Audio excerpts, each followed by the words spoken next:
Howdy peeps, and welcome to the channel for Sharpie on Sunday number 3, I think this is. Thanks Steve for sending people my way. Yeah, so hello Mark, Jen, Chewy, Candy, Sickless23, Stephanie Berry, Big J, Fisher and Fever, Scott Backer, Rock and Fish Keeping, cool, Zen Ginger, Shelby Ray, everyone here. Oh dear. You haven't been missing much, Sickless23. It's just me waffling for a bit about random stuff. Some fishy stuff. All sorts of randomness, really. I tend to start out with, what have I got this week? And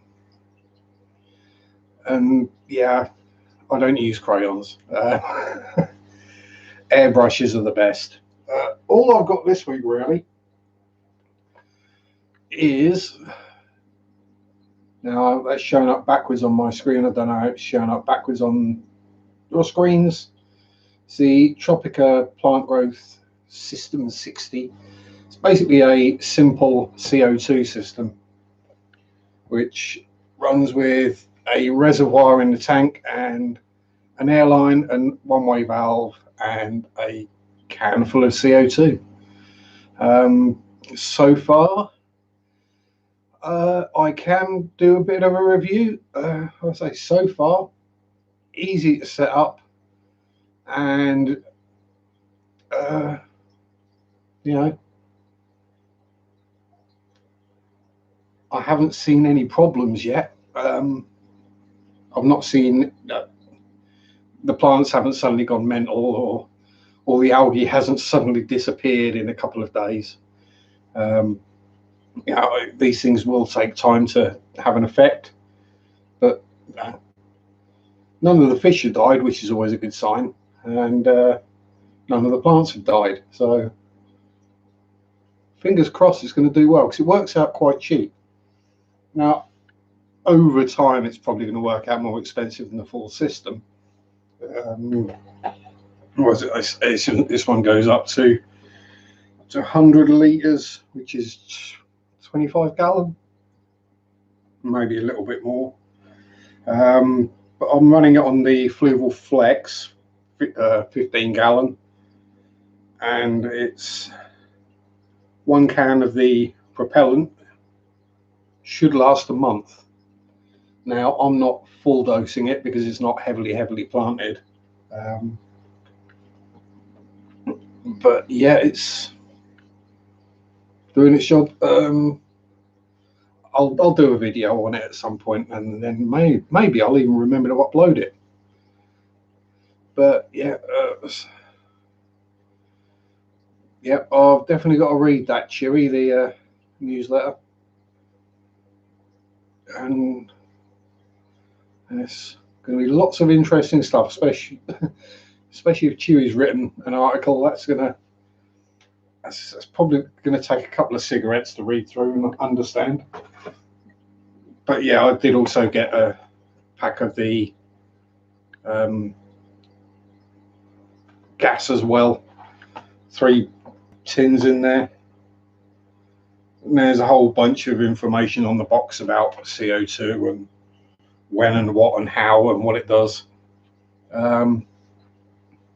So, you know, it's just something I wanted to try out, and I didn't want to go into the spending hundreds of pounds to try it out and then didn't really work. So the starter set, which is the reservoir, 1 can of gas, the airline, basically all the bits you need to start it, is £13. Now, if that doesn't work, it's not really a big loss, or if it doesn't do what I want it to do, it's not a big loss.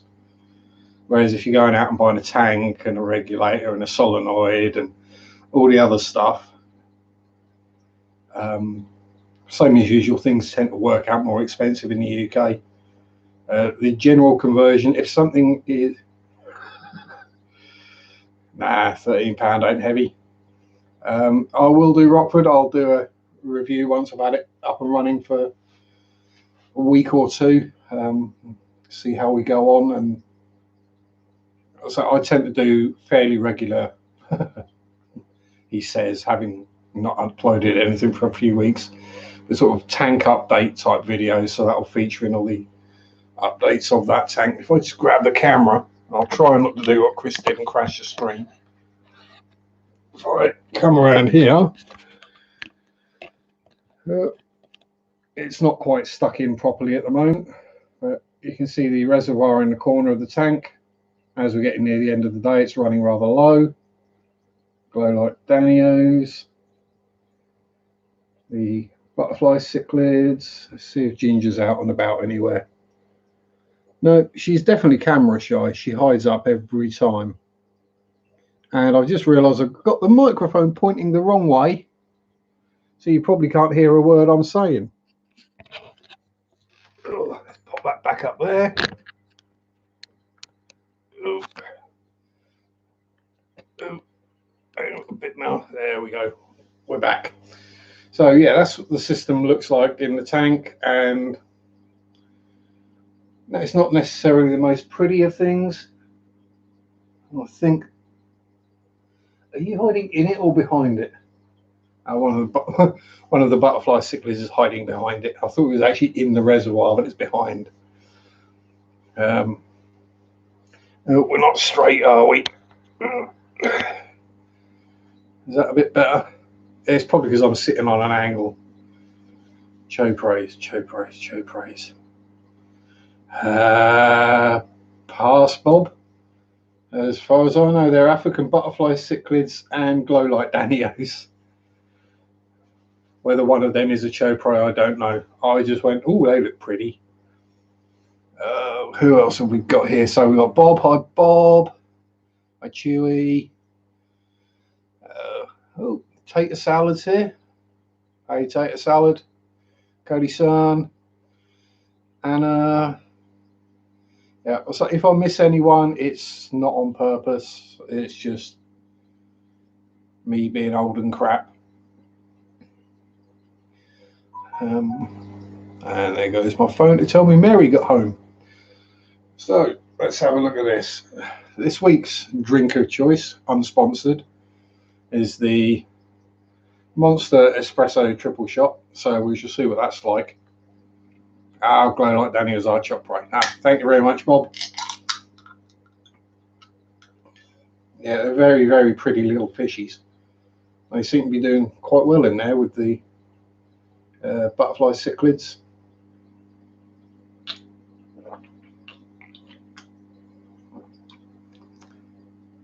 Yeah, it's not as caffeine-y as I was expecting.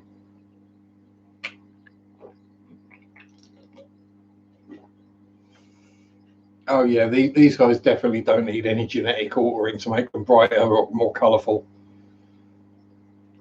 They are absolutely stunning.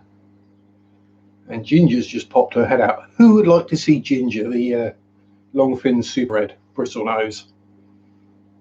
It's got coffee in it, Pam. Coffee and extra caffeine. Oh, we'll grab the camera again so we can see Ginger. I don't know if she's in the chat. I don't think. And yeah, I moved. She hid. So much for getting little Ginger on the stream. She decided to hide up again. She does that quite a bit, but she's still only little. Chevy fish, yep. Thing is, my body, I joke my body runs on caffeine, but it really does run on caffeine and sugar. I need to have enough caffeine in me to go to sleep. No, if I don't have bristle noses, no. When they're small, they will graze on algae. And when they're bigger, they still graze on algae, but they tend not to eat the plants. And they will pull them up if they get the chance. So Ginger at the moment, including the long fin tail, is about 2 inches long. So, I mean, Dave in there, the standard bristle nose. Yeah, if I put a plant in a pot in the tank just to put it in there to keep it alive, and she don't want it there, she'll move it. She literally just picks it up and moves it across the tank.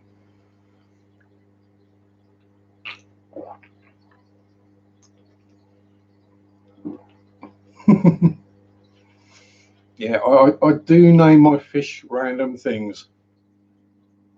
I mean, there's a, so as most will know, there's a crebensis female in there called Pam, because oh yeah, she's definitely the queen of the tank. The tank boss is the bigger of the three butterfly cichlids. But as I say, the cichlids, they do argue amongst each other. They don't hurt each other. It's just sort of flexing and posing. But yeah, they just ignore everyone else. And then Nerite snails just trundle about doing what Nerite snails do, eating algae and dropping eggs everywhere. And yes, I do smoke, so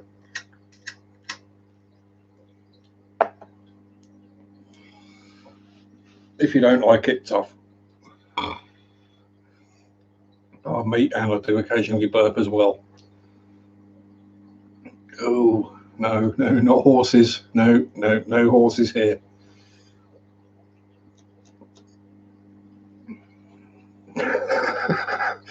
Yeah, come through me, Pam.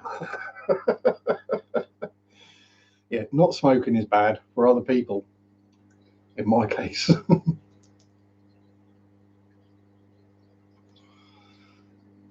Go for it, Rockford.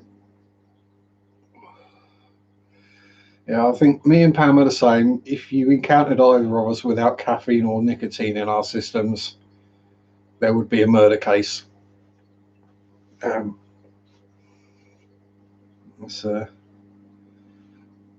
Second thing the third thing I do want to get up is caffeine. Fourth thing is nicotine.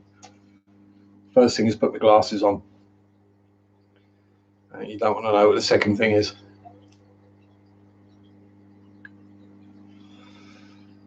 But yeah, so that's pretty much all that's been going on in my tanks this week. There's been no breeding, no deaths, no new fishies. Just been water changing, trimming plants, and enjoying, really. Tater salad, yes, there is. I've got a couple of episodes filmed for a multimedia 1/72 scale. Was this the Bolton Paul Valiant? It's a all resin white metal and photo etch kit, so no plastic involved in that one at all. Yep. Take your time, Rockford, no rush. Yeah, so there's that coming. I may go live next Friday because the live show that, or the modelling live show that I'm part of on Friday nights in the UK, 7:30, international scale modeler, that won't be on because of the Telford show, model show, because most of the guys will be there.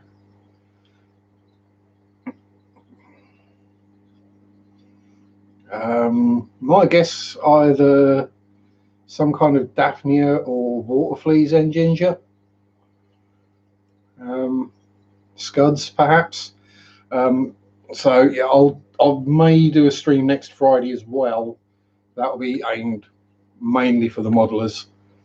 That'll be up in the man cave. And yes. Yeah, I may not. I may just go, sod it, I'm gonna have a nap. But yeah, I'll say ginger. I would have thought probably some kind of small water flea or Daphnia. But yeah, fish will soon eat them all. And there's Rob the bull yip. How you doing? Good day, you galah. Yeah, sea shrimp, something like that. Just a small isopod type thing that I'll say the guppies will eat. I wouldn't worry about them.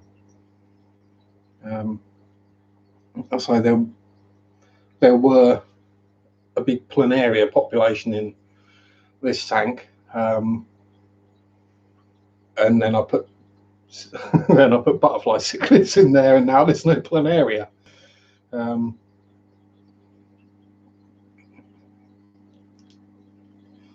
I did have Daphnia in with the cherry shrimp down there. I think they've died off now. And I know I've got mosquito larvae in the bucket outside, but I'll feed them to the Grabensis. So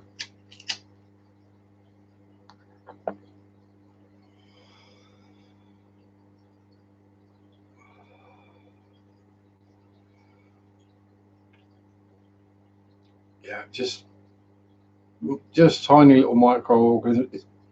If anything, I would say it's a sign of a healthy tank. Is one of the things we want is basically an ecosystem in our tank. We want, now everyone's teeth. Everyone talks about the nitrogen cycle, but in addition to that, you want the full life cycle. You want the small crustaceans and isopods, or whatever they happen to be, tardigrades, sea shrimp, Daphnia. They feed on the tiny stuff, and then the bigger stuff eats them, and you end up with a full ecosystem. And yeah, if you're overfeeding, then you will get extra life in the tank. Generally not something to worry about. Most things won't harm a fish. I mean, if you're keeping shrimp, then possibly. I think it might have been planaria that we're doing for my cherry shrimp, but oh yeah, for F-fix. Yeah, got to say it right. People like call it the F-fix, not what I normally call it. Yeah, the Whitley. Apparently that's quite a nice kit. They have made improvements lately on their panel lines. I mean, a lot of their recent releases have had other problems. Short shots, missed molds, warped parts. I'm actually currently building the F-fix B17. I say building, I think I've just got the landing gear to put on and then start painting. Oh dear, there goes the stream. Hi Alice. Yeah, the guppies will soon munch on them, Ginger. Don't worry about it.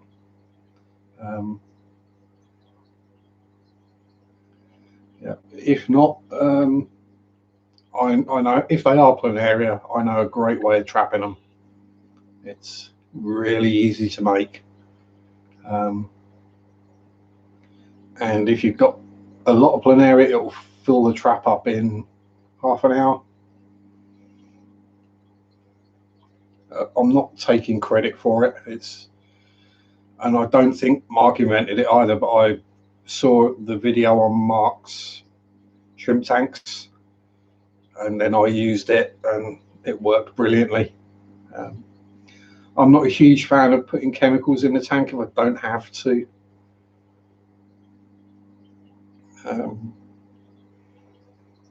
Yeah, when I get new fish, yes, I do put them in quarantine, but I don't automatically medicate. If there's no problem, then there's no point medicating. Guppies I'll give a dose of dewormer to, or other live bearers like platies, because they generally just do have worms of some description. So it never hurts to give them a dose of worming while they're in a quarantine tank. But most fish, no.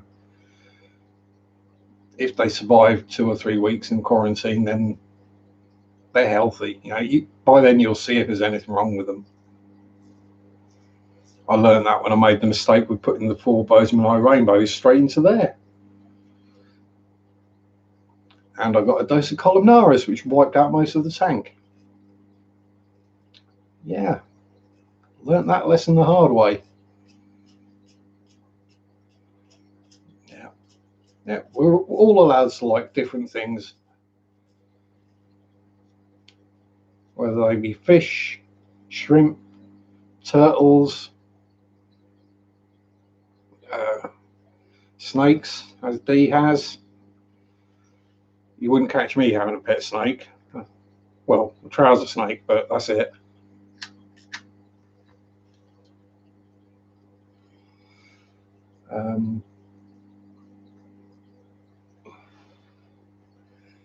Yeah, Candy, you know me by now. Come on. Yeah.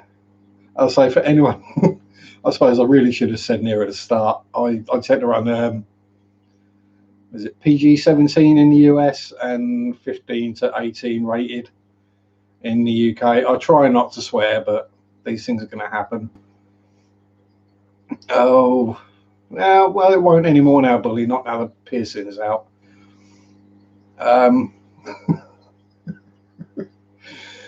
Yes. But in D stream, we were talking about hair. And mine used to be down my butt, and I had a pet rat. Hey, Marrett. And Ratner, which is a joke that only English people will probably get, used to enjoy sitting on my shoulders and having a snooze. And I would sometimes forget she was there. And I went out shopping one day, food shopping. I walk up to the checkout, put the basket on the thing. There you go. Start talking to the cashier. And then she suddenly screams because a rat's just stuck its head out of my hair. Yes. Like, what? Oh, oops, sorry, forgot. Didn't realise she was up there. And then might go back to the columnars. Yeah, I'll say it's but this is the thing, and I know it's going this way in the States now as well, or will be. We can't use things like erythromycin or general cure in the UK. So I managed to successfully treat columnaris with Pemafix and Melafix and salt. That's about the strongest things we can get without taking a fish to the vet, and then the vet not knowing what the hell is going on, and you telling the vet, no, this is what I need erythromycin. It's a bacterial infection. I need an antibacterial. And then they don't believe you. Then your fish die. Then they do the research, and then they go, oh yeah, and then they give you a prescription so you can then go get it, by which time it's too late and everything's dead. 3 corn snakes, python. I think I could possibly have a reptile, a lizard or something as a pet, but I don't think I'd want a snake. I've got plenty of frogs. If I want amphibians and reptiles, I've got plenty of frogs in the garden.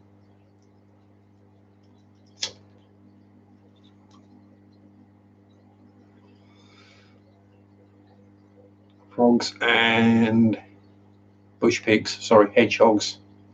I've got the door shut at the moment because the fireworks are going off.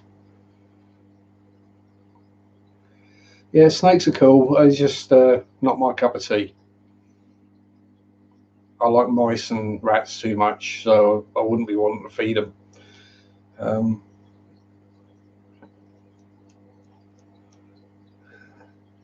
I've got to feed them once. Well, I've got a cat I don't feed.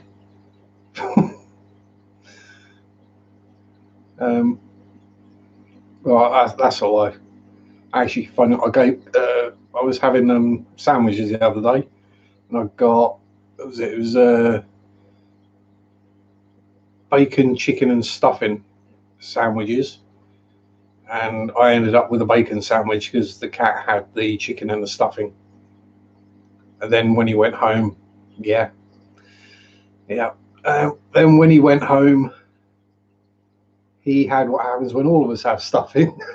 Yeah, bad wind. Hey, Mark, love the pink beard, dude. No, that's the weird thing though, Rob. If an animal lives in my garden, it gets Zach's guardianship. He looks after them. I've seen him, as I said before, I've seen him put a baby blackbird back in its nest, and then I've seen him basically fly across the garden about 6 feet off the ground and rip a pigeon to pieces. But yeah, he's, I'll say the hedgehog, I call him Miss Tiggy Winkle. He lives under the shed. I just hear her snuffling about at night, munching snails and slugs. I do see her occasionally. I've got bats as well that fly around out there. And Zach did bring me a dead bat, but it didn't have a mark on it, so he didn't kill it.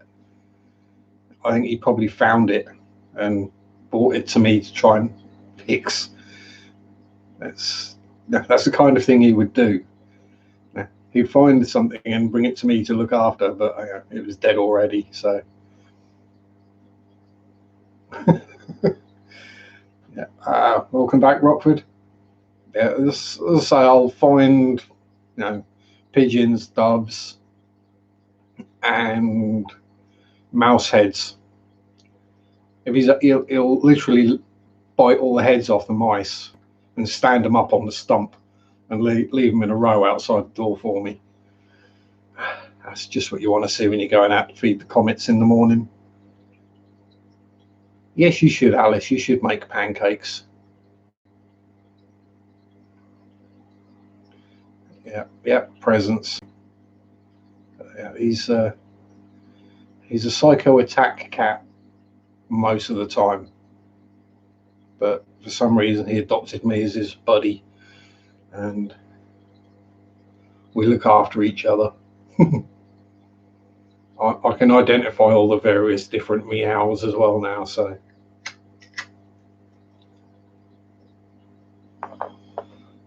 Thank you, Mark. Yeah, that's just a small part of the model collection. I've got several more upstairs on all my basically all my DVD shelves. Got rows of tanks on top of them as well, and most of my windowsills. When I run out of room, I just get some of the old ones and smash them up, chuck them in the bin, put new ones up.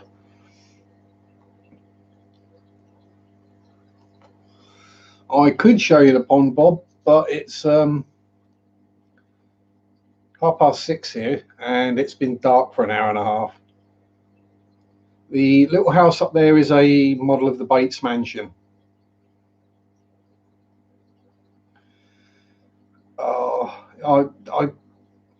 We all used to do that, Mark. We've all hung planes from bedroom ceilings. Yeah. I've been thinking about putting a model in a tank, Rob. Whether I'd do something like a plane or a tank or a sub. I mean, I don't think any of the model submarines I'd want to build would actually fit in any of my tanks. Oh, you might just see poking his head out around there is one of the bamboo shrimp, which you probably can't see from there. Now, if I'm going to do a submarine, it's going to be a proper one. It's I think Revell do a 1/72 scale, which is about 4 foot long, with full interior. The smaller models of submarines are just dollars dishwater to build. Yeah, that's it, Rockwood. You've got to seal it with something like an epoxy. And pretty much all the stuff I use would be highly toxic for fish. It's highly toxic for humans generally, but I don't worry about that. As I said before, I worked in a warehouse that was pretty much made out of asbestos for 14 years, so I'm thinking inhaling a few bits of glue fume and paint fume isn't going to do any more harm.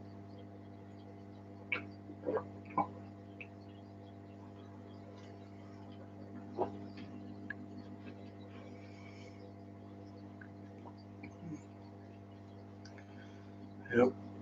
So it would have to be a... No, exactly.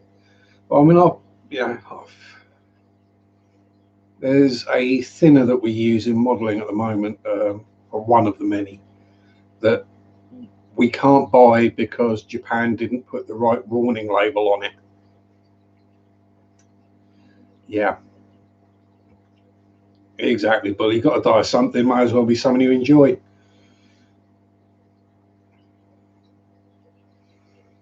I mean, when I used to paint the RC car body shells, I used to use rattle cans, and I'd be like, blow your nose afterwards, and it comes out metallic blue. You used to get quite high off of them. No, so it's just I forget what it was. I think it was just something stupid like irritant they forgot to put on there. But anyone who's buying a paint thinner with the should understand it's not like edible.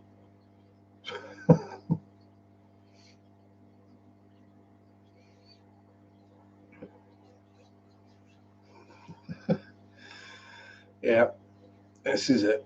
As long as you makes your kids think you're cool, that's always a win.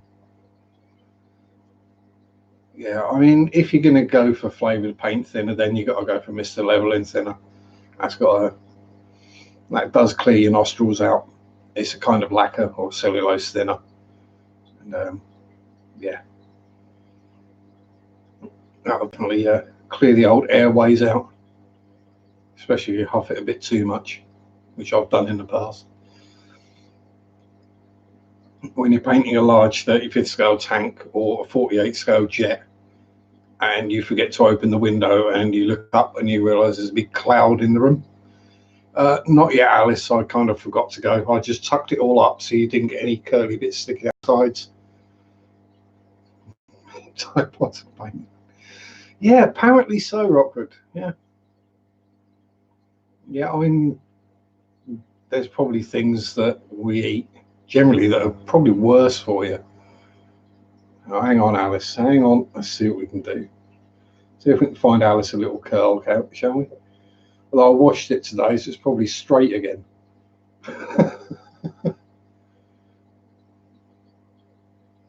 Yeah, no, that's not going to curl up.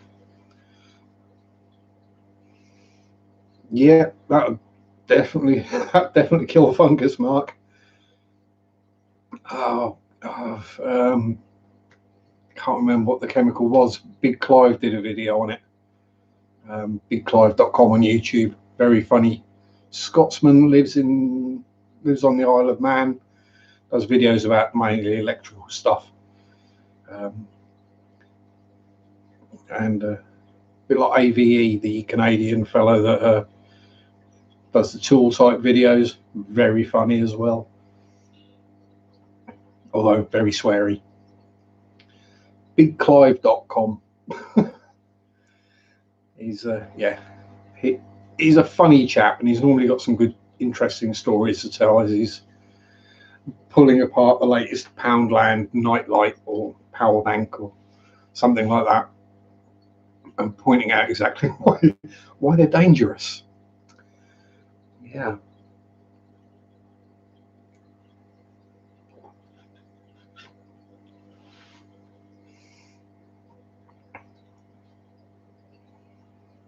Tool time. That was Tim Allen, wasn't it? Home Improvement.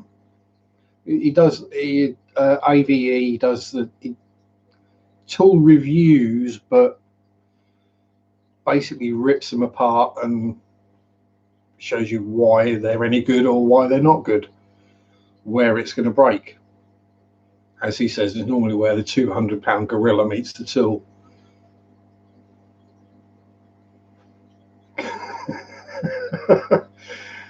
Yeah, I was like, got no kids myself either. But yeah, I know enough people with kids, and I've been around enough kids to know that one is room fever. So Mary's got two, 18-year-old lad and 15-year-old girl. And to be fair, they're not exactly any trouble. I just wind them up, take the mick.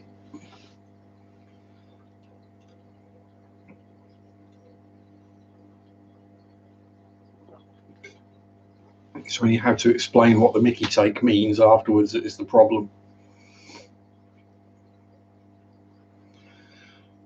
Yeah. Yeah, oh yeah, get the old Binford on it. Yeah, that's it.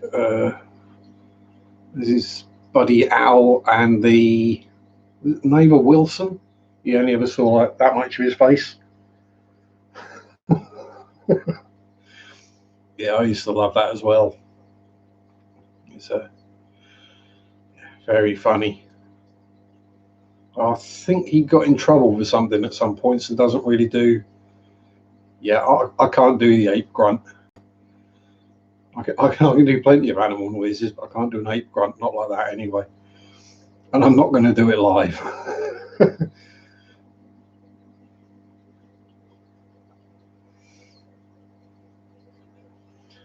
Yeah, so yeah, I used to enjoy that. Trying to think who else, other than the obvious fishy channels that we all probably watch. Mark Shrimp Tanks. Trying to see if there's anyone there that anyone I can see in the chat that actually has videos. Yeah, we probably all watch each other's videos anyway.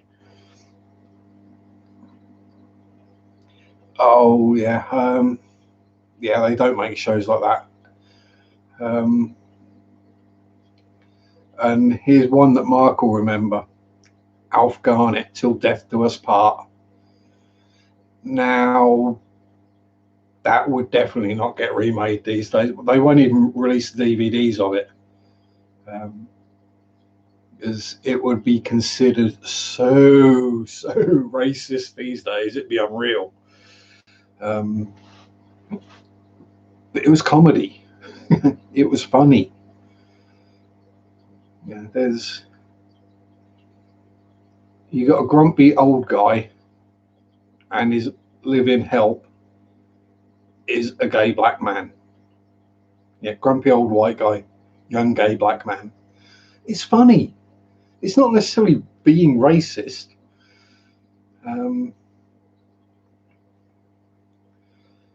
Yeah, a joke is a joke. Generally, if a joke doesn't offend anyone, it's not a very good joke in my opinion. Yeah, see you later, Rob.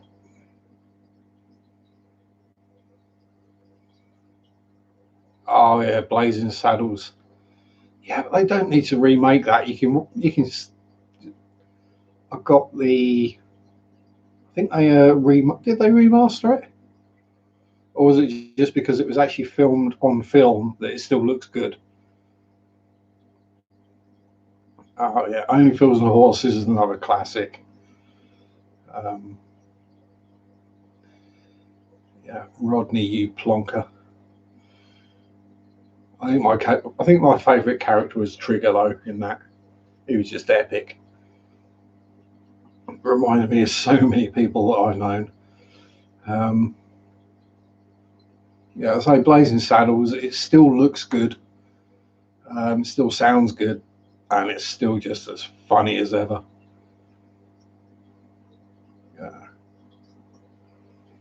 Yeah, so I think I say, oh yeah, yeah, yeah. Rodney at about 6'3", pretending to be 14 to go on free holiday. Yeah, that was a good one. Yeah, so I think they did do the HD version. Whether they Blu-rayed it, I don't know. But yeah, it got a spit and polish, just put it that way. But yeah, a great movie is still a great movie. I mean, 2001: Space Odyssey. It's we're onto the models, but they use models for the spaceships, and they look real. Now, you watch a movie with CGI spaceships, they look CGI. And, you know, CGI is great, don't get me wrong, but you get that disconnect happens sometimes where something's not quite right and you spot it and it just takes you out of the moment. And you just, oh, the old good science. Yeah, I mean, I'll say, funny will always be funny. I mean, it might become offensively funny for some reason.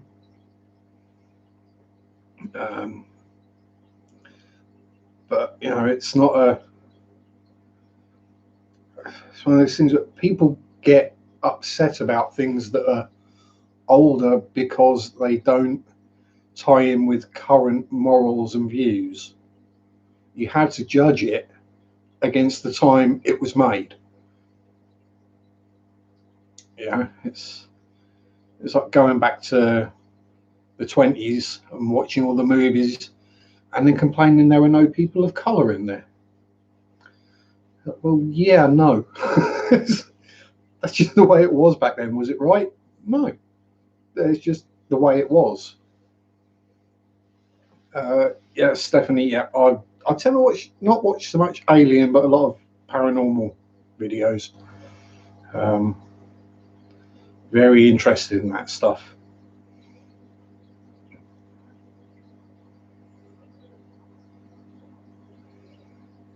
Oh dear. Yeah, I've had that ginger. I've had Nerite snails escape. I've had them escape and end up in another tank, crawl out of one and go into another. And you're looking at, why is there a Nerite snail in there? Now, I'll say I've got two of the fluval flexes, and you think, no, they're fairly escape-proof, but many's the time I found a Nerite snail sitting on the top of one of them. And yeah, red dwarf is just awesome. Yeah.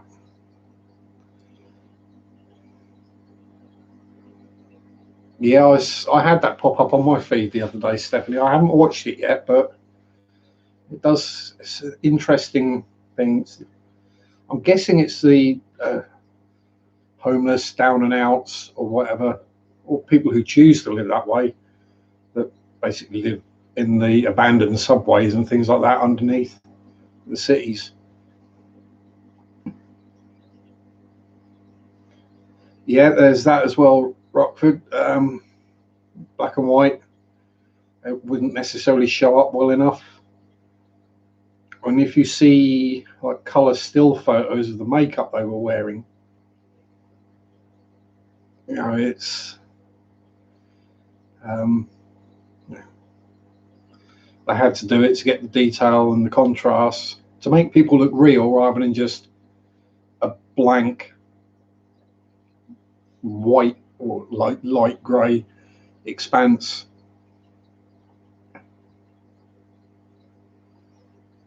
Yeah, I'm sure I've seen, I don't know whether it had been a documentary. I think, was it an episode of Bones?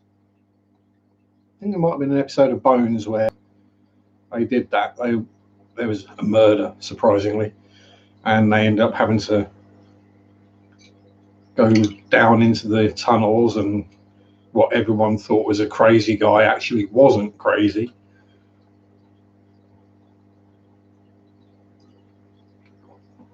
Well, at least there weren't any crocodiles living down there.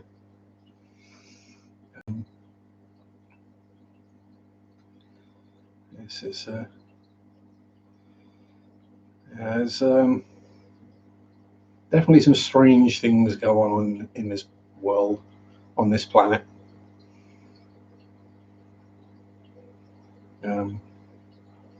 And yeah, I just completely lost my train of thought. I was thinking about red dwarf and scutters, and oh yeah, strange things happen in Aquaria too. Just random life just shows up. thinking, okay, so I've got this, but where the hell did it come from? Did it evolve?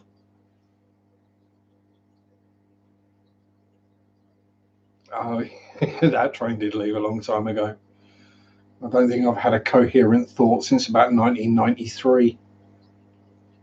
And my brain just goes all over the place and I completely lose track of what I'm thinking about or doing. Or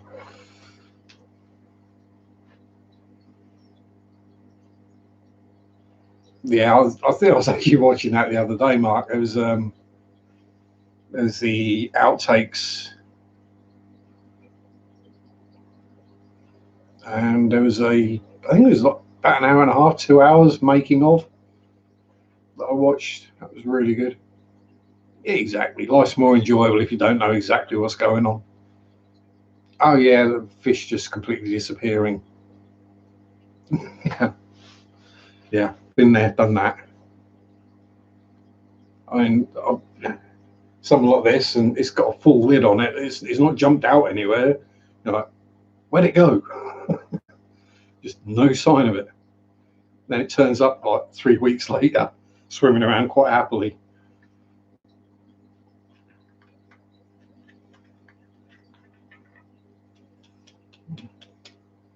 You're sort of thinking, well, that one's gone. So do I get a replacement? Another one the same, or do I get something different? And just as you decided what you're going to get, out pops whatever it was that went missing. Yeah. And there's another YouTube channel I've watched, Life in Jars. That's really interesting as well, because he basically just gets a jar, gets some water out of a pond or a river and a bit of gunk off the bottom and seals it and then films it over the course of a year. And you see what life happens in there. There's one he did from a rock, was it a rock pool or just off salt water? He ended up with crabs and stuff in there. Yeah, it is kind of hard to miss a platinum angel in a bare bottom tank. I would guess that's either jumped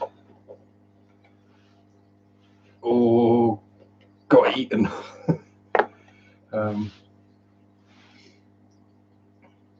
Yeah, I'll say, yeah. Potato salad's Dennis, isn't it? Yeah, that's that's the stuff I like to watch. I mean, don't get me wrong, I enjoy watching people fall over, people get hit in the nuts with like a hammer or something like that. I enjoy watching that, don't we all? Random accidents and pain. Makes me feel better when I do it. But I do tend to watch more educational or interesting, more documentary based stuff than entertainment based stuff.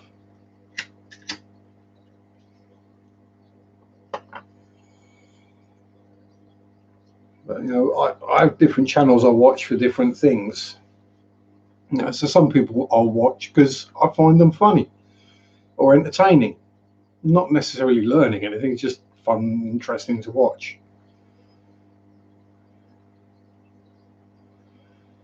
Yeah. Didn't jump. Don't think the other angels would know eating that. Yeah, I knew it was angels. You'd have at least found a skeleton left behind, wouldn't you? So, yeah, I reckon you got a poltergeist. That's what it is, Rockford. You got a poltergeist. Oh, any good films recently? Not really. I've been rewatching older films of late. So, lots of nasty, nasty horror movies. If you're any interest at all in Warhammer 4000, Hell's Reach is a great fan-made movie. That's and there's looking to be TV series and movies made of the Warhammer 40,000 universe at some point in the not too distant future. Although the big question on that is whether they're going to have to tone it back a lot to make it. Come on, Mark, you know what Warhammer is. In the grim dark future, in the grim dark far future of the 41st millennium, there is only war. Yeah, I think that's the tagline. Yeah, but yeah, it's one of those things that the norms, as it is, the people who don't do it or know it, would probably be quite shocked at just how dark it actually is. And it's whether Marvel decide to tone it down and get rid of all the darkness to make it happy and Hollywood friendly, because that would ruin it. Yes, Alice, the game and the entire universe that's built up around it. Oh, Dennis, Mark isn't struggling with modern technology. It's Mark does well. This is about my limit. I hit the live button. Totally Scale Models. Hey, Steve, how you doing, buddy? I did see you put the video out today or yesterday. I'll have to catch up and watch that.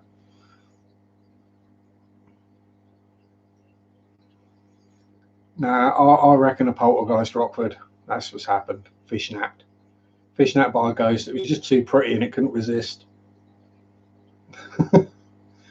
But yeah, there's a huge universe built up around Warhammer 40,000. Massive background. The Horus Heresy series of books is ludicrously long and still going, and that's from Warhammer 30k. Yeah, there's another 10,000 years to catch up on that one. It's basically just I used to play it when I was younger, Mark. Don't play it anymore, but still enjoy the lore, all the stories, and building and painting the models. What we got up here? We got not too much in the way of 40k up here. It's mainly fantasy battle. So there's zombie dragons and lords of the undead and rat demons. And thank you, Steve. This is just 3 of the 7 tanks that you can see here.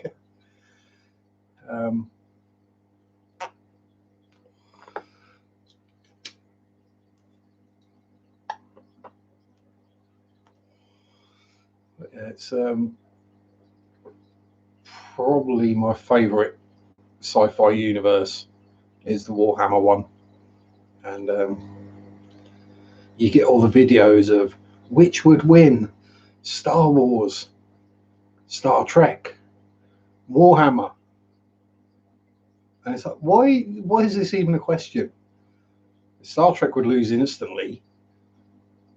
No, it just wouldn't be an issue, and Star Wars would just get annihilated purely because of the sheer size of the Imperium of man's army. Well, that and the fact that every one of the capital class battleships carries weaponry that will destroy a planet, quite literally.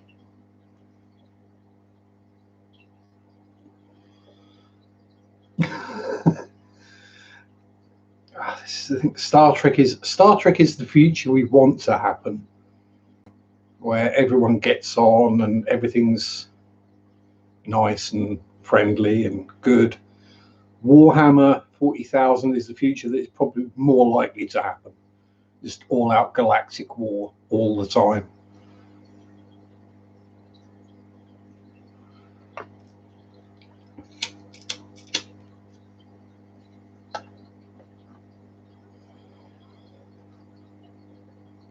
Cool. What was the last spaceship I built? It would be the Colonial Viper from Battlestar Galactica. Built one of them. That was a god-awful model kit. So I improved it. Added extra weapons and wings and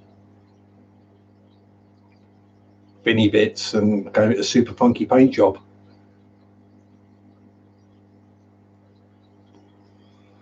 Ah, cool. Now that's a model I would like, is the Thing in its spider form with the head with the spider legs coming out of it. Hey, Banana Man, John. Hi, John Stone. Yeah, proper strong tank.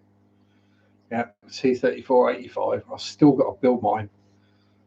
The 35th scale Ding Hao one. It's the AFV Club base kit, and it's got the resin turret and upper hull, along with all the bed spring armor, which is going to have to be soldered together. Yeah, currently building the one pancake, Alice, and then a few minutes later you're going to eat the one scale pancake. Yeah, I was never really into Battlestar Galactica, Steve. It was just one of those where you're wandering around the model shop and the kit is reduced from 30 quid to 10 quid, so you just buy it. It's like, yeah, whatever, that'll be fun. Hang on, I'll go grab it. I know exactly where it is. Back in a moment.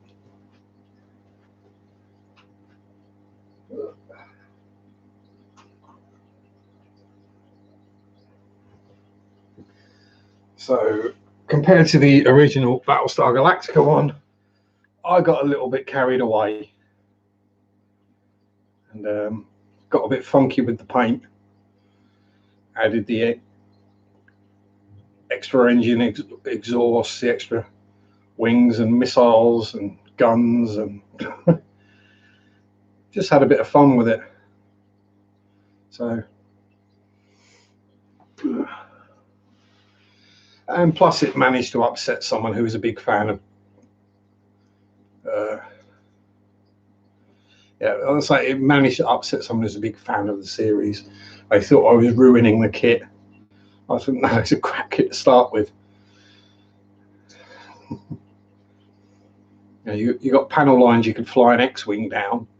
You got panel gaps, you could call, well, some of them would be a pretty much scale model of the Grand Canyon. So there's so much filler in that thing, it's unreal. Oh, come on, lighter.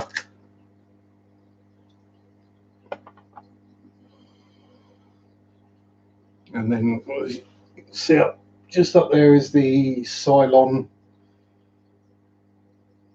thing. Exactly, Steve. You know what I'm like. You've seen some of the weirdness I've built. The new Galactica model, I haven't got it. I probably won't get it.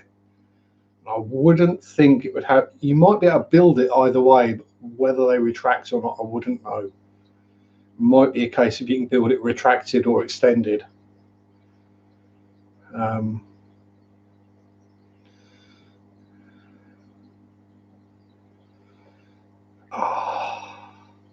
You're doing so well, John. And then you go over to the dark side with King Targets. Oh dear. No, no.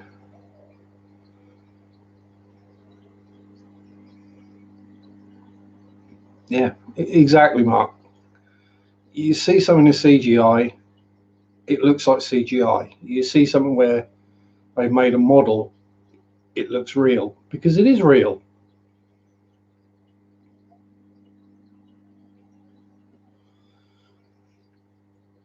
I mean, there's the Star Wars movies we don't mention.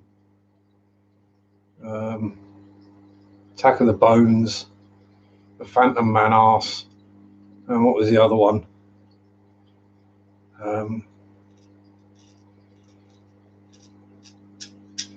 But they actually used models for a lot of the stuff in there. I mean, the pod racing where they had the grandstands, that was matchsticks and Q-tips or cotton wool buds, just painted different colours to be the crowd. Yeah, well, one of these days, John, someone will do a, yeah, all three of them are. So yeah, one of these days someone will do a 16 scale T90. Hopefully they do it properly as well.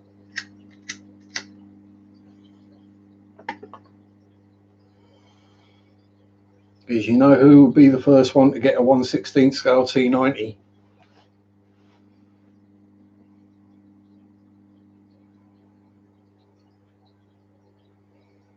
Oh no. I'd probably have one before you realise they were making one, John. How many other people do you know have built 4 trumpeter T90s? Most people give up halfway through the first one. Yeah, Babylon 5 was a good mix of the models and the CG. They did do a good job with that. I mean, you could see when it switched from one to the other. Now, actually having the model there helps. And also, yeah, obviously, like the actors aren't going into the models to do their acting or whatever, but to be able to see the real thing there, they know what they're acting with. Whereas when it's a tennis ball on the end of a stick, yeah, you can see sometimes the eye lines are off and things like that. Yeah, so the one I'm really waiting for, John, is well, it's not been announced and they've not even said anything about it, but is a mini art full interior T90. That's one of my dream kits. It'll be about 2,500 parts, but oh, it was all CG. Yeah, so the Revell models, I'm not necessarily a big fan of Revell. But yeah, I mean, built up and done properly, they would look quite good. Just take a bit of extra work to fill in the gaps and trim off the flash and tape and clamp everything together so it actually fits. I'm not having much luck today with keeping these alight, am I? Yeah, so it's been years since I watched Babylon 5. Donkey's years, probably like when it was on. When it first came out is when I last watched it. It's what was the other one they did where they had the mix of real and model? I can't remember. I've been asleep since then.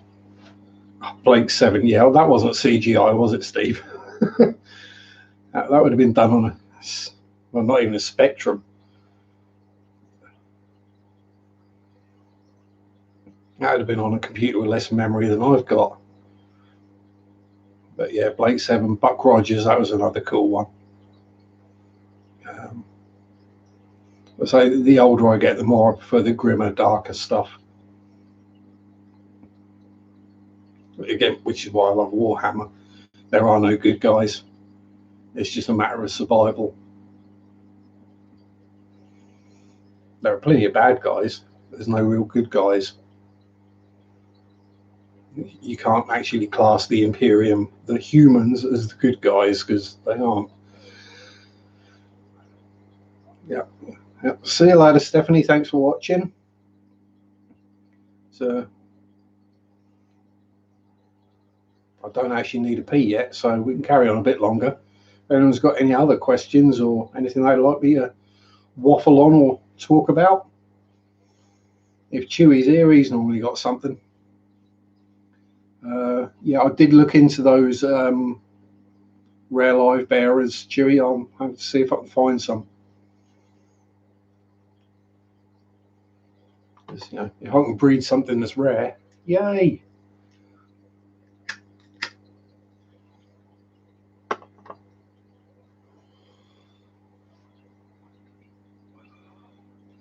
And if anyone is still watching who's got links to Candy's GoFundMe, feel free to stick them in the chat.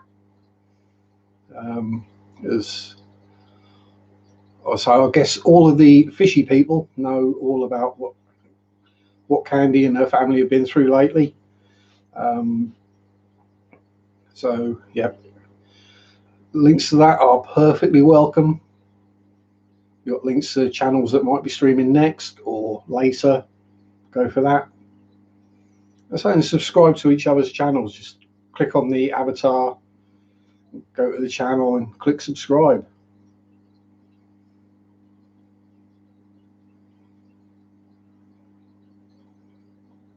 Yeah, I don't actually know if anyone's on after me, Alice. I think there's a bit of a break, which is why I can kind of overrun a bit and no one shouts at me. I think Joseph is next. I think he will be 10 p.m. UK time.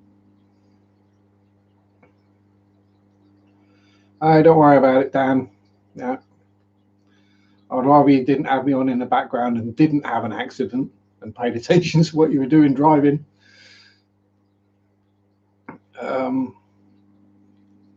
Yeah, so I had the big boy Rebel train kit. Well, someone else had it and gave it to me to build.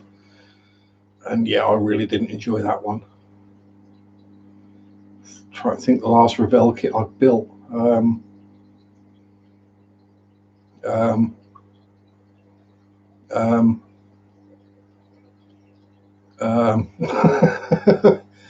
Yeah, I tend not to build much Rebel.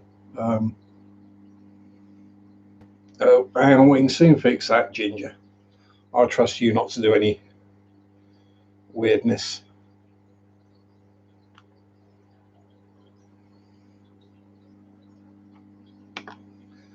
There you go, Ginger. You can now post links if you want. I was saying, Candy's not going to post a link to her own GoFundMe. She's too nice for that, and we all love Candy. So, actually, mwah, there you go, Candy. Have a kiss.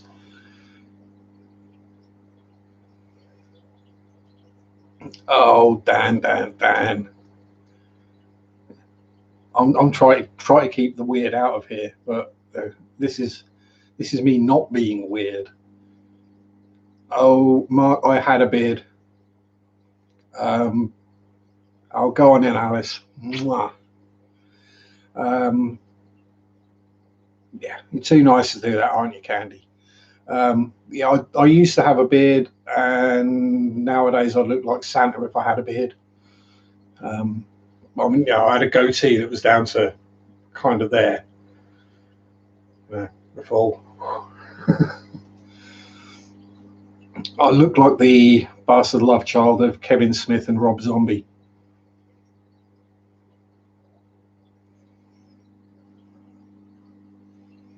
No, yeah, you may be the president, Rockford. I'm the creator. Alice has a beard, Mark. Come on, let's be honest.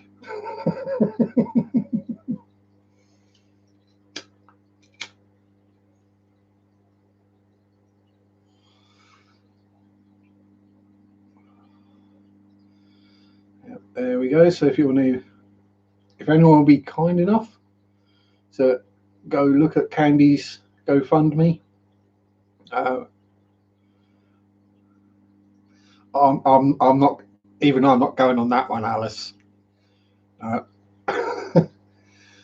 Hey, Kay. Yeah, this I generally go from 6 o'clock every Sunday.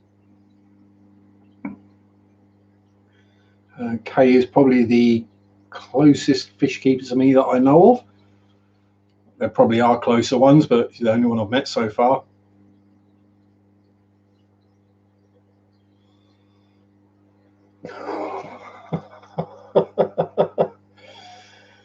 Yeah. Well, so we went over this last week. People used to cross the road when they saw me coming to Rockford. It was interesting with all the hair and the beard and the piercings and randomness. Yeah. No, not poor me, Kay. I see. We got we got to see George Farmer live, which a lot of our American friends will swear at us about.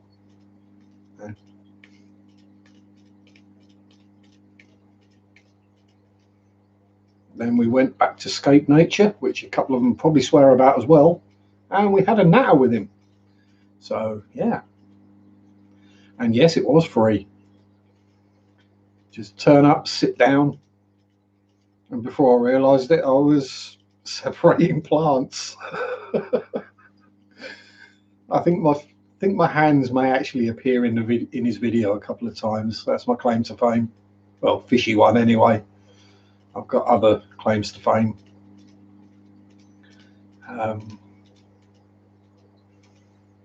Well, claims to infamy, more like.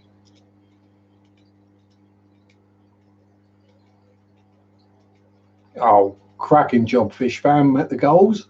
Updated. Excellent. Yeah. And whoever it was who put in the large contribution, thank you very much on behalf of Candy. As we know, Candy doesn't do videos or streams. She's for some reason a bit shy. I'm sure she'd be amazing at it. And she doesn't like to blow her own trumpet. But yeah, Fish Fam wouldn't be Fish Fam without Candy. And yeah, we're blessed to have you, Candy. That's the thing. It's goes around, comes around, karma, all that stuff. And yeah, fist bump to Caleb as well, and Stacey. Stacey can have a hug.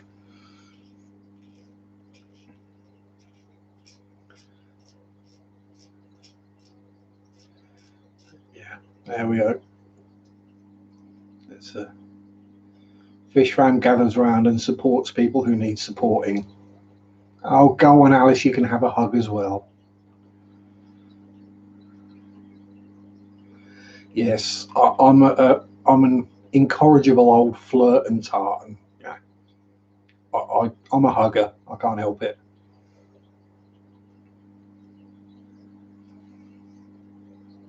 Yeah, it's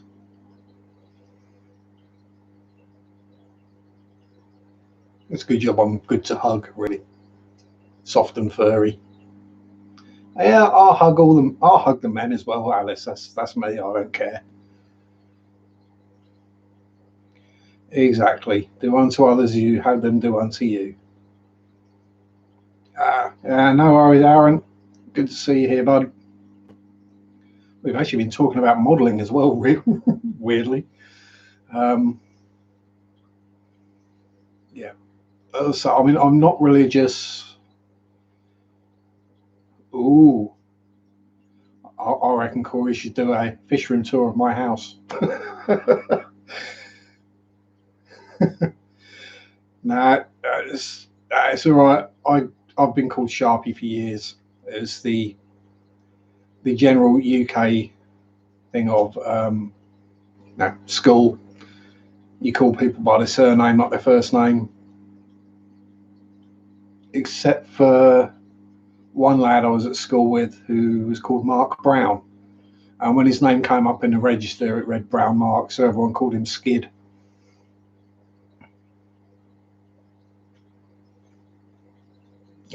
But yeah, so I've been getting called Sharpie since I was about 11. And it's probably one of the nicest things I get called. So my general nickname is Wookie. So that kind of tells you all you need to know.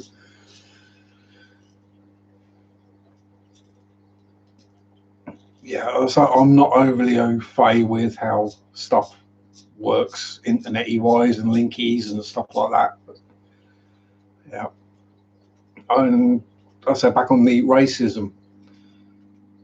Oh yeah, there was a Richard Headland as well, so he was Dick Headland. But yeah, there was one black kid in school in my year, and none of us even realised he was black. Right? He's just Arvid, or as we called him, Benny, because that was his surname. And it wasn't till a racist parent turned up to a football match and started kicking off about there being a black kid playing that we realised he was black. You know, it was like, oh yeah, he is. Oh, never mind. So you know that behaviour is taught. Yeah, I've worked. Yeah, exactly. Racism, bigotry, hatred, all that kind of stuff is learned. It's taught by the parents. That's purely it. Kids aren't born like that. You can go to a kindergarten or a playgroup. No, kids, different colours, gender. Yes, there are two genders. Um, you know, disabilities, autistic, whatever. It doesn't matter. They all just get on and play together. It's not until they get taught different parents, media, or whatever it is, that any of this stuff comes up. And kids don't care. If they don't like someone, it's because they don't like someone. It's not they don't like them because they're, yeah, well, yeah, kids and food. Oh, no, they do, Ginger, exactly. And you can have a kiss as well. Mwah. As I've been kissing everyone that day. Um, yeah. Yeah, Dennis the Menace. Yeah, exactly. It's going to happen. You know, it's not an offensive thing. It's a nickname. Most of us end up with a nickname at some point. Well, I think that's more a male thing than a female thing. You know, I mean, I was Four Eyes at school. Yeah, Four Eyes or Foster Boy. With the second one is the one that used to get me in trouble. People would call me that, and then for some reason their noses would start bleeding or their bones would start breaking. How hard is it to cut photo etch engraved plates with anti-slip texture? Um,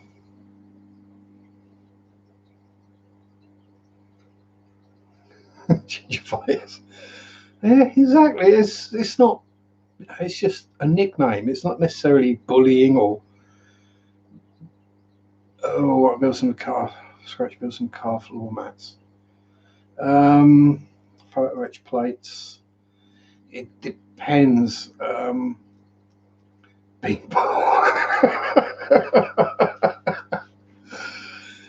Yeah, yeah. And sometimes you go the exact opposite with the nicknames. So the guy who's like 6'5" and 18 stone gets called Tiny. Yeah, or the short round guy gets called Beanpole. You know, it's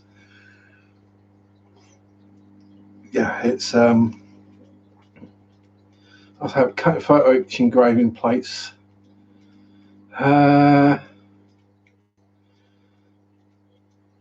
I would say if you've got a set of photo etch shears, you'd probably be okay, Asbo.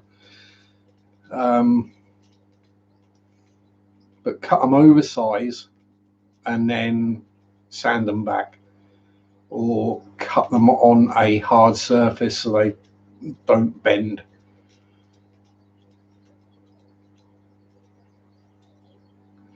Exactly, Chevy. You know, you don't know as a kid.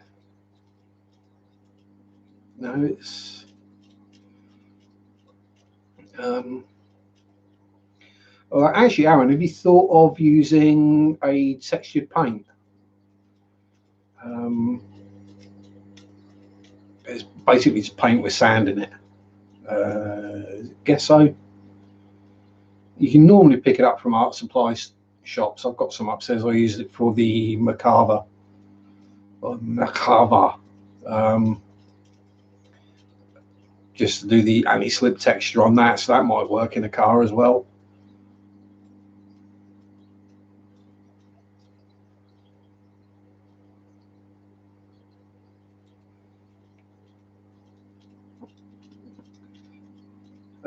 Beanpole, because you grow beans up a pole, basically. A bamboo cane is pretty much what a bean pole is.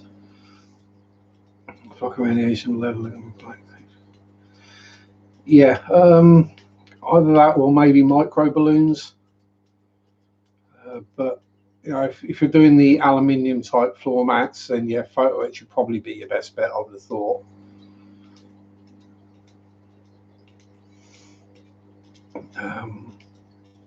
Oh, you're going to have fun with them. I've not used MRP paints, but I've heard some. I've only heard good things about the paint. The bottles, not so much, but beige leather would be good on the dash. Depends on the texture. It could be overscale, but I'm not entirely sure. So I'm not really much of a car modeler. But yeah, I would have thought be okay. Congrats on 50 subs.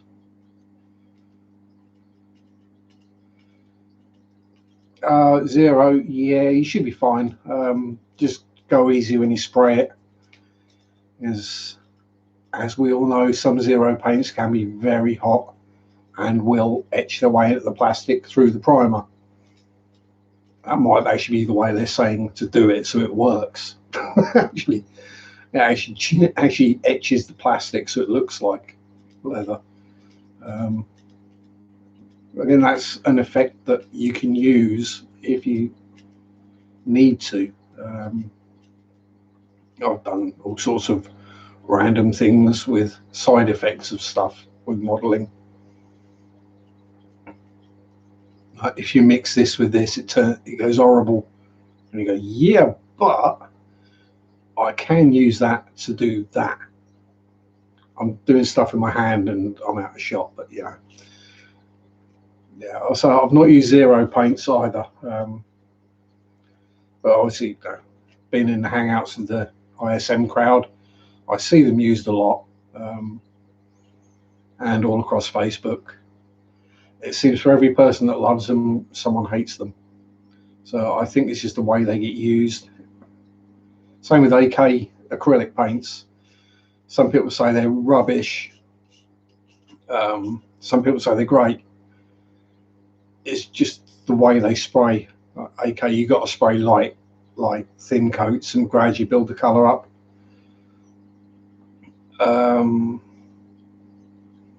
Whereas something like a Vallejo or a Tamiya, you can pretty much fire hose it on.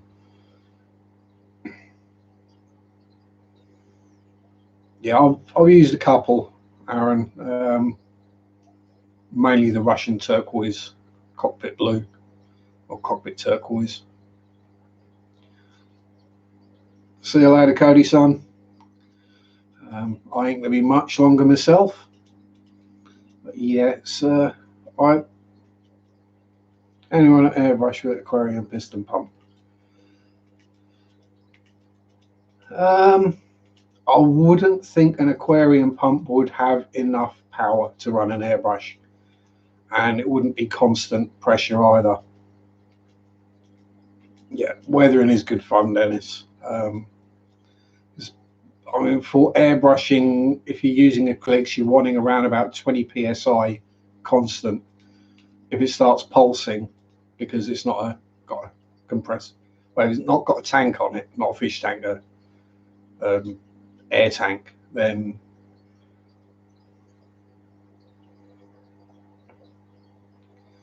see you later, Steve.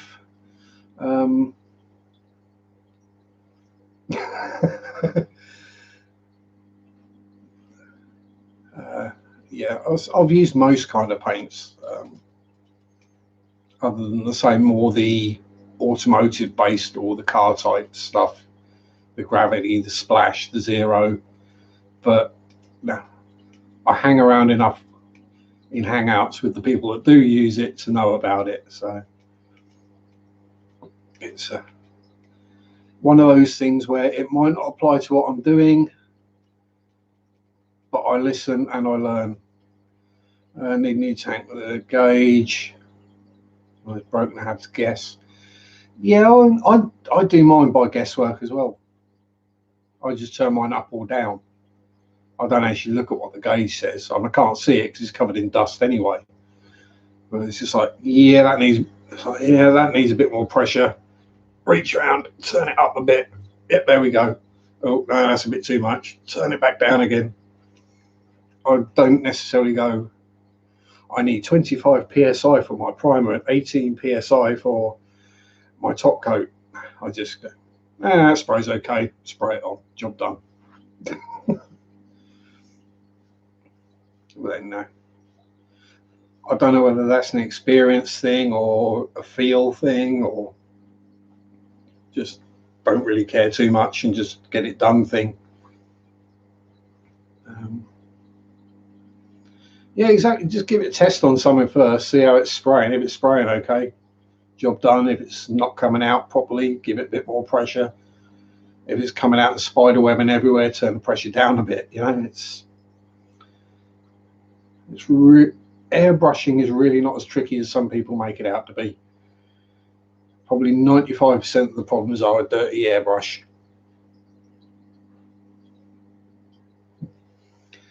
Oh, then it's the Hummer I just did. Yeah, that's what you call removing more paint than you put on. I chipped that thing so heavily that there's very little of the original paint left. It's basically just a rust bucket instead of being the turquoise color. Well, for that's the thing is, I find the single action airbrush is worse.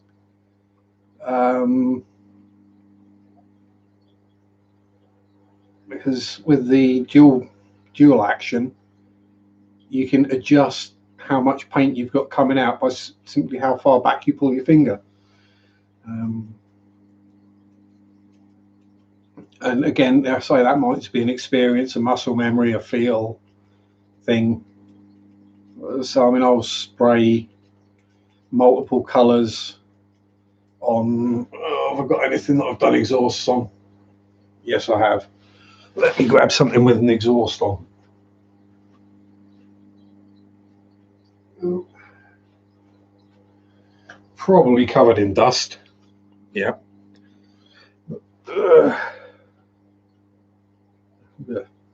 So if we see around the back, the colour change on the exhausts, I'll say that is all just sprayed with an airbrush.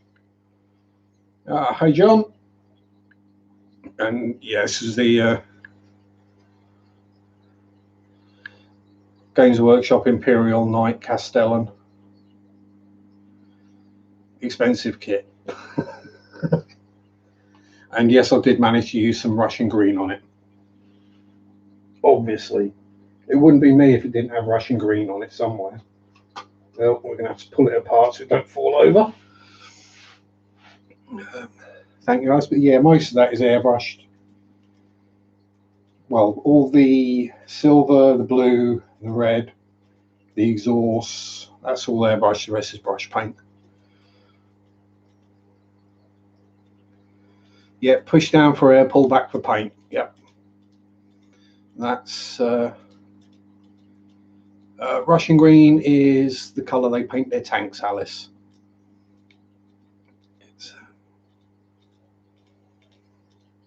Yeah, I'll say the big perfect grade Gundams are expensive, but they are. There's a lot in the box. When you can, good evening, iMac, Angry Al. Yeah, I would love to do a perfect grade Gundam, but as you say, the price. It's the downside. Yeah, I do prefer a dual action airbrush. I've had a single action, and it's just on or off. Whereas with the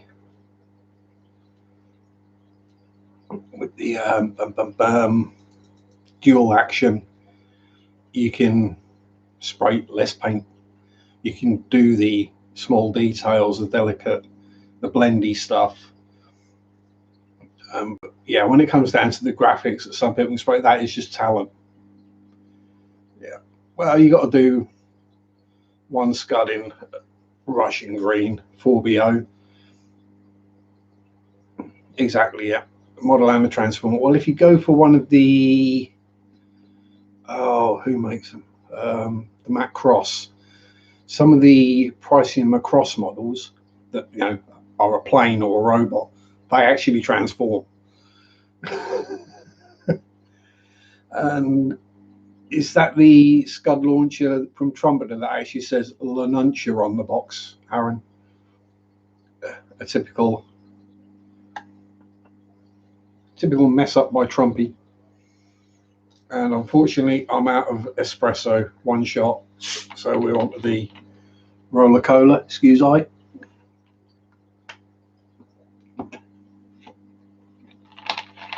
Russian green. I'm sure I can find something around here that's Russian green, Alice. Well, that's Russian green, but extremely faded and dusty.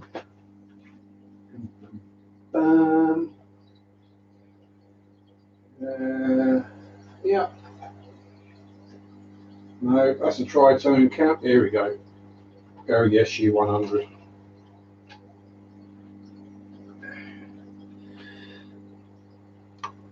That colour's Russian green, Alice. SU100 tank destroyer.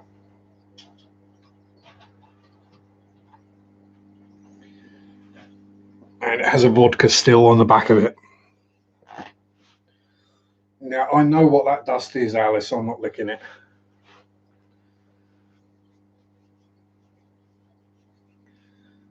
Yeah, it's, yeah, it's probably just the camera and the angle, and because it's a very matte finish on that, so it doesn't reflect much light. Lady Chevy Fish, good to see you in here.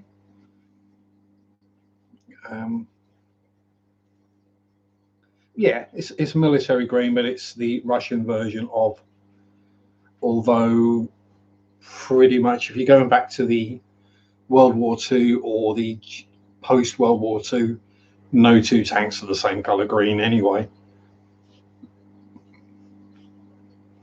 Because the Russians, unlike the Western powers, don't protect all their tanks and planes by keeping them tucked up and nice and warm and safe inside hangars. They just leave them outside. So they fade and weather and all sorts. I mean, the Su-27 flankers, the jets, they pretty much just chuck a tarpaulin over the canopy so it doesn't freeze solid. And just leave it at the end of the runway ready to go. Whereas the American F-14s, 15s, 16s, 18s, whatever, they're all cosseted and kept safe and warm and dry in hangars. It's just the different ways that they are. Oh, we've got a bit of a cichlid fight going on. Oh. That's on fire.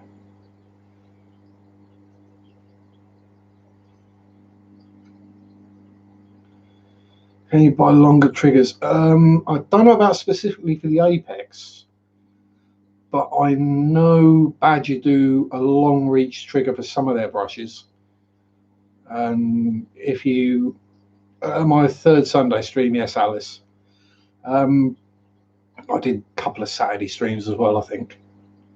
But yeah, they do a Badger do make a longer trigger. And I would have thought most of their triggers are going to be the same for whichever airbrush it is.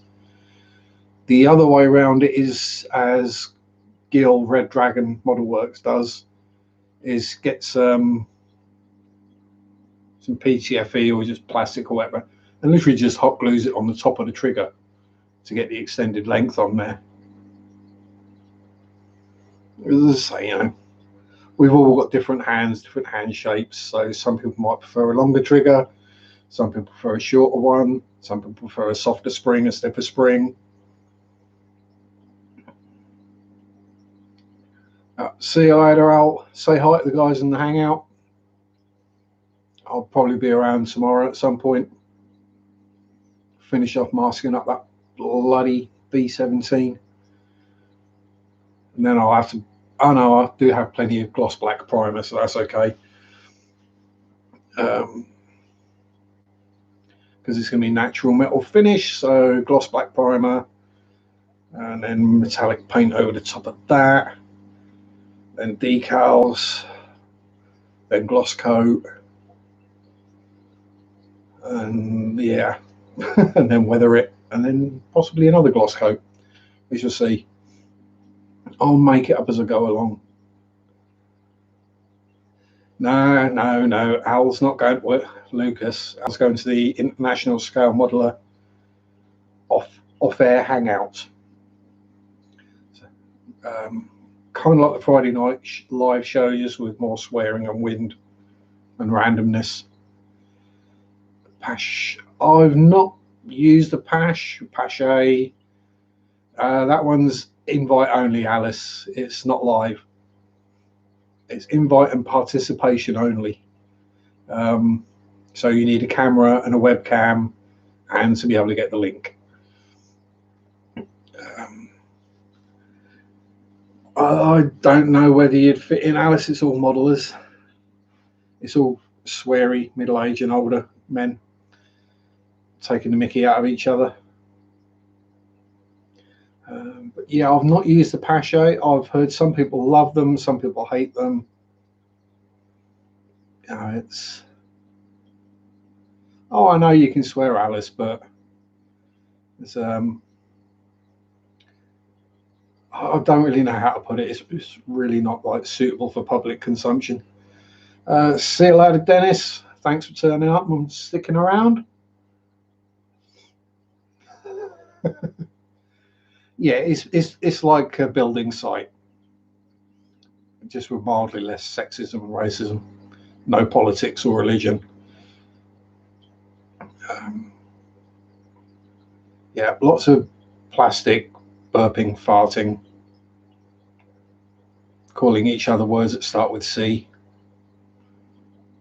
Yeah, that's pretty much what it's like. It's just a bunch of blokes that have, you know, been brickies or scaffolders or forklift drivers or lorry drivers, so you know, or squaddies, that kind of level of language. Generally no cats, Alice.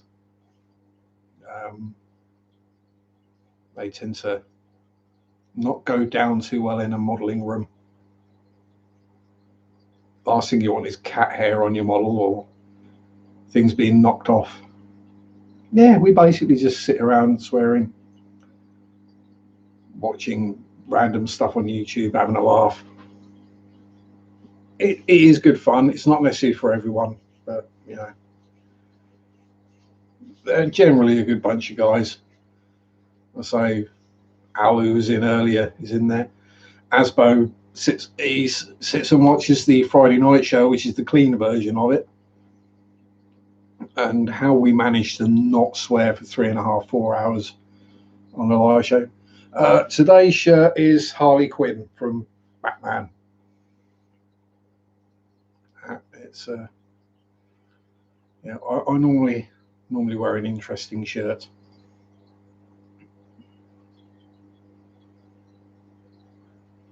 Hang on, let me stand up so you can see it, Alice. There you go. Proper Harley Quinn, not the Hollywoodized version.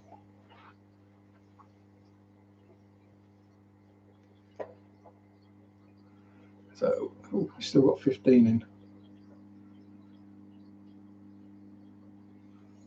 Yeah, I'll say when you get sorted out and set up as Aaron Asbo, you turn up, you'll have a laugh, mate. I was like, you know what we're like on a Friday night, and it's just like that, but cruder. You know, people don't hit mute when they fart or burp. Basically. Some people don't hit mute when they go to the toilet, and then you can hear them going in the background. It's yeah. Yeah, we've had that one before.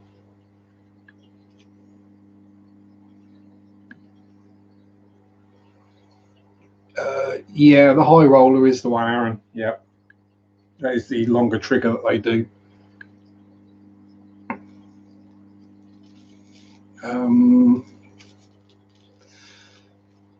I would check with either Paul or Gil. I mean, I would have thought it would probably fit, because I can't. Either that or just ask Ken on the Badger Airbrush group. Ken Schlotfelt, I think. Yeah, I've got him on my friends list somewhere, but he's quite happy to answer questions about things like that. And so, although, you know, the UMP Apex is a Badger airbrush, but Paul and Lee, mainly Paul, because let's be honest, Lee never builds anything, specified what they wanted, picked the parts that they wanted for that airbrush.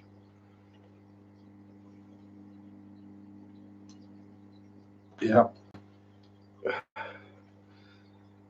Weirdly, I did used to have a NOS bottle for an RC car. I had an RC car that did run NOS. That was scary fast. Come on. Hey, Lance. Yeah, I'm trying to do every Sunday now after D.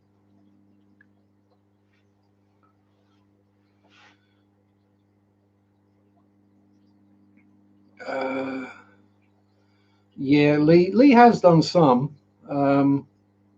He used to do a lot more. American guy with the UMP logo. That might be Brett. Was it high altitude scale modeling? Or it might have been. No, he took his channel down. I think Les took his down as well.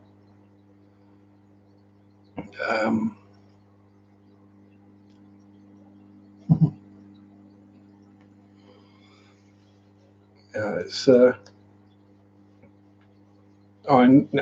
my videos will have the UMP and ISM logos in them because there's stickers on my cutting mat.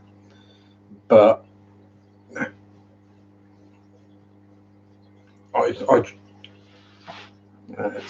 some people get upset when you've got your advertising. That's my mate's company. Of course I am.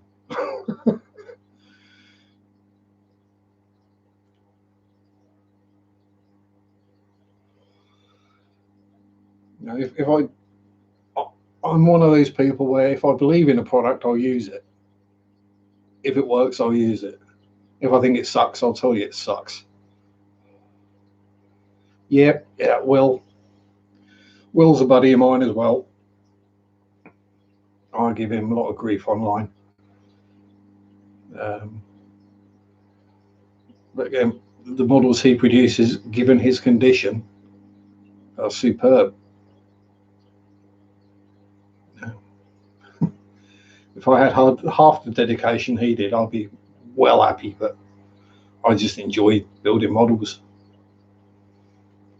If something's on my bench for over a month, then something's gone badly wrong with it. Chances are it bored me and it's going to go in the bin.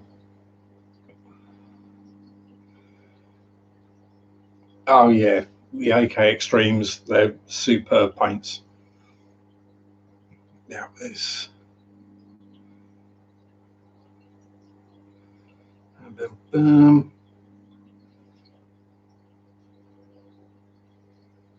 yeah, that is one of the things to keep an eye on when you're watching modeling videos, specifically on YouTube, is how old the video is. Because things change fairly rapidly. I mean, alclads have their uses, John, but they're fragile, and you have to be careful how you spray them. Whereas you say the AK Extreme metals, you just chuck it in the airbrush and spray it on. Yeah, I mean, it's given what it was. He had a accident on a freak accident on a motorbike and broke his neck. So he's gradually coming back from that. I remember when he had the original videos on his channel where he was showing his rehab. Yeah, it was to come where he's come is amazing. My favourite model thingy, I don't really have a favourite one. I mean, I suppose you'd probably say the T90 tank by Trumpeter, because I built 4 of them. And the simplest version of that kit is 1,300 parts. But yeah, I have different things for different genres and scales. Yeah, I mean, I've got the Imperial Knight I really enjoyed, the SU-27, 48 scale flanker, the Nagash, Supreme Lord of the Undead I really enjoyed, the Chimera I've just done. Closest Badger model, yeah, probably either that or a Patriot. Again, I'll say, just if you're not a member of the Badger Airbrush group, just check on Facebook and it'll show up. Just join that and then just ask the question on there whether the high roller trigger will fit the UMP Apex. Either that or just ask Paul. He might know. If he doesn't, he might then ask Ken, and Ken will know. Because the body could well be the body off of whatever. I mean, I would have thought most things would be the same on an airbrush trigger. They can't be that much different.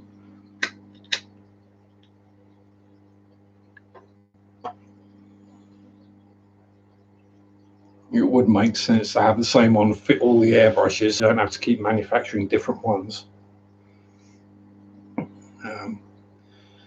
Yeah, I'll say it's a hobby, John, that you get into as a kid and you love it. Then you discover girls and beer, and you tend to fall out from it for a while. And then later life, you come back to it.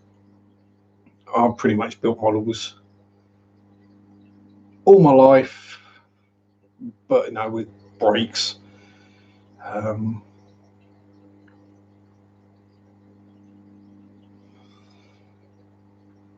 You know, gaps. Built the odd one here and there, kind of thing, rather than constantly sat building them. Yeah, it's so I went from plastic static models to radio control, did all that. Yeah, well, FX and Humboldt paint.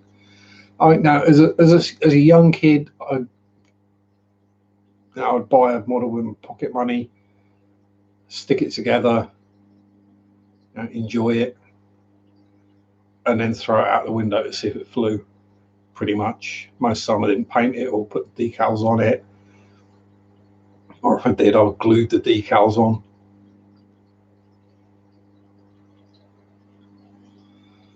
But then I hated building tanks as a kid, and now I love building tanks.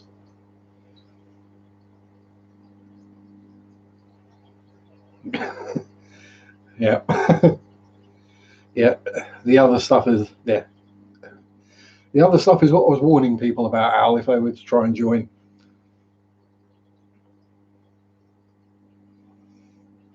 Yeah, I say a lot of model shops have been closing down.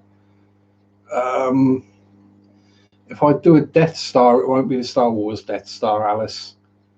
It'll be the British FV-215B183 tank destroyer, known as the Death Star. It's got a 183mm gun that fires high explosive squash head ammo. And yeah, you don't want to be on the receiving end of that. Yeah, I mean, I'm kind of lucky in that I've got a model shop in the closest city, which is 45 minutes by bus. Well, there's the 2 in Star Wars, and then there's the tank that gets called the Death Star. But yeah, so I can get some stuff from the local model shop, but yeah, it's just expensive.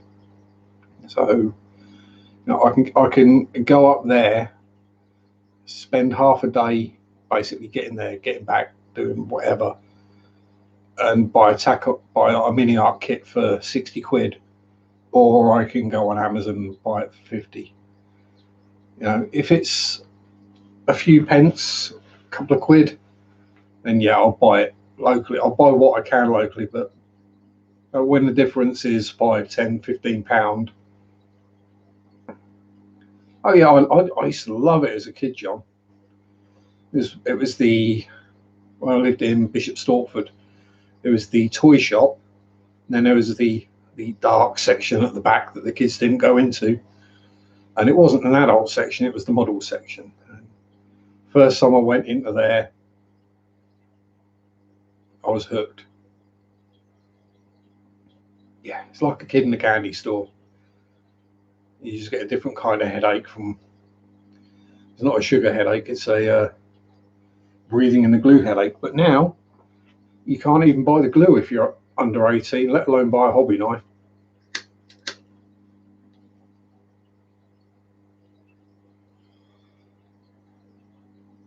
Yeah, I get stuff from Wonderland as well.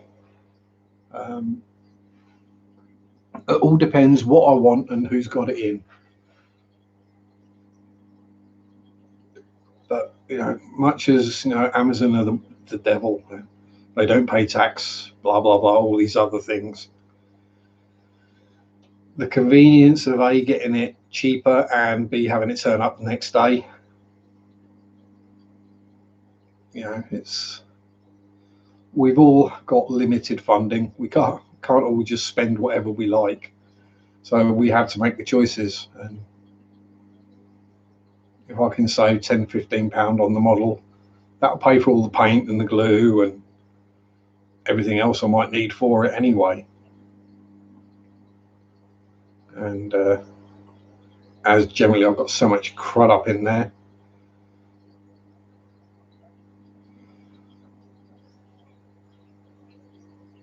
Amazon UK does. They take debit card and PayPal, I think. It's just my debit card that is on Amazon. I haven't got a credit card.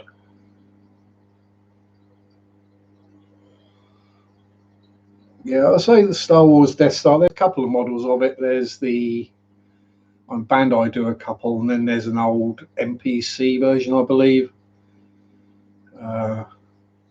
But that's an old kit. That's like 1982 or 3, something like that. It's really old. I mean, I remember seeing it around when I was a kid. So if you can get them, they're very expensive now, and they're not that great. Best bet to be one of the Bandai ones. Yes, they do are fairly small, but they're going to be small. They're Death Stars. You're not going to do one of them in a big scale. Amazon Canada don't take debit card. Oh, that's a shame. But so I don't even look. I just click buy now, and it's just got my bank card, my debit card there. Yeah, I think there's some. If you want a big one, Alice, yeah, it's going to be the MPC one, which is the biggest one, I think.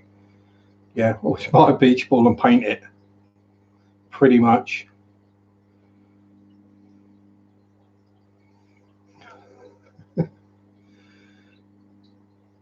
Yeah. Oh no, that's right. Those Alice is used to those kind of jokes. She knows me, and yeah. Oh bless. Yeah, it's one of the main in jokes, as it were, is when a fish keeper gets a rack to put their tanks on.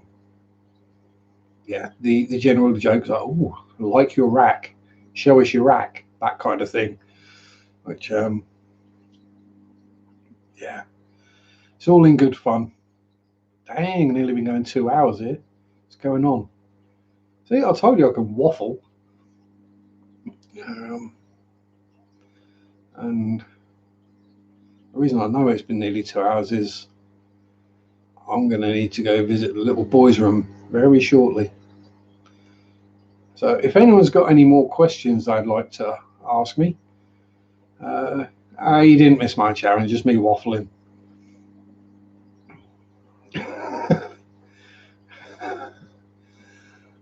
Pam, you've gone your whole life having rack jokes, let's be honest.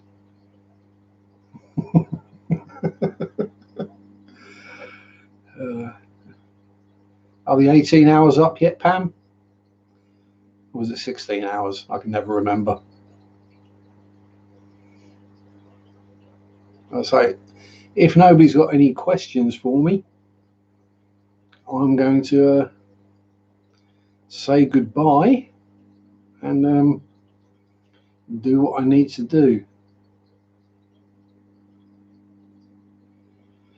There's a lot of mods, but if certain people want to post links to other streams or channels, or I'll say for with Candy's GoFundMe,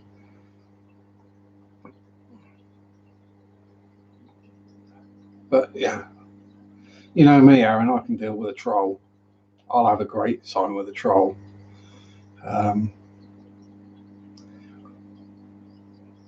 And yeah, I'm not scared to tell them the truth either. And it generally fits better as well. So yeah, if there's no more questions, I will say fare thee well. Enjoy your fish keeping or modeling. Peace out. Rock on.